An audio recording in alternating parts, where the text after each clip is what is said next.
So the first episode of the new series based on and continuing the Watchmen storyline has debuted. So let's talk about it.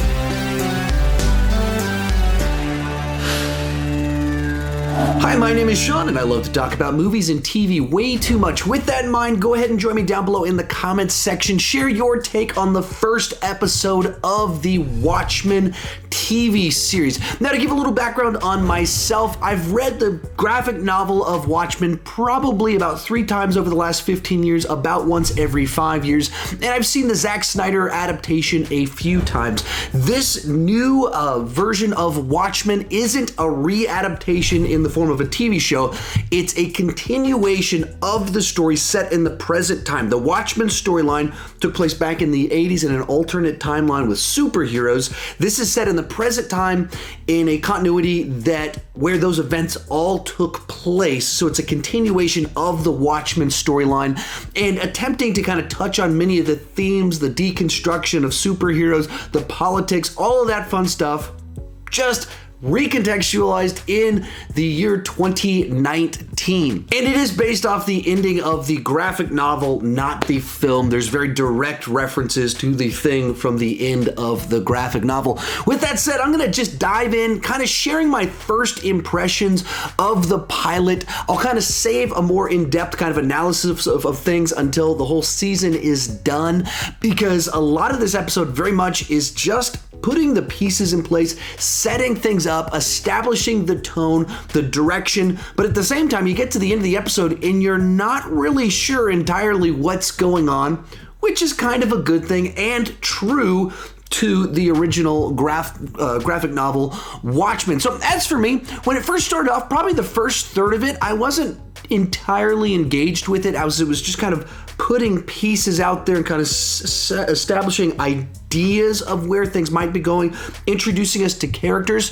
But as it went along, it seemed like each piece I enjoyed a little bit more, until it got to the very end. It was like, oh, I see kind of where we're going with this, and I can't wait to continue with it. And it ends very much on a note. Actually, as we were watching the first half of it, my wife actually said to me, this doesn't really feel like the movie. I mean, she's never read the graphic novel. She's seen the movie at some point in time. And that was true. Like at first, it feels kind of like it's doing something totally different. As you move into the second half, you start to understand a little bit more how it ties back into the world of superheroes that was Watchmen. And then by the time you get to the last kind of moments inside of it, you go, oh, okay, I see kind of the connections in what you're trying to do here. Right around when my wife stopped watching, she was too dark and bleak for her, so she left. Right around when she left, it actually picked up quite a bit inside the plot line and the specific action inside of this one. As I mentioned, the first half of the episode wasn't really a story based. It was just like, here's introduce this character, here's introduce this character, here's introduce this character, as is the case with many first episodes. And then about the halfway mark, you see how it all kind of merges together and you kick into the specific plot line. And once that happens, I like grabbed hold of it a lot better and just kind of had a lot of fun with both the action inside of it, because it's pretty audacious. When this one gets violent, it goes for it. You see violence against children, animals, all kinds of stuff. While it can be thrilling, it can be disgusting at the same time. All of it kind of leading up to the final moments inside of it where something happens that's pretty shocking in light of the person that it kind of happens to. Inside of it, you can also see the themes that they're kind of interwoven inside of it. When I posted on Twitter that I was about to watch this, several people kind of chimed in like that they weren't interested because they watched the trailer and it just seemed too political, too much driven by modern politics. Well, yeah, I mean, if you go back and read Watchmen, it was also deeply infused with modern politics of the 1980s, and I think sometimes we you can kind of get detached from some of this as the years pass, and you're like, it just seems like you're watching this history thing. But when it came out, it was this big, bold statement, and appropriately so. As you go into this one, there's all sorts of allegory to current things happening, exploring tensions currently present inside the United States.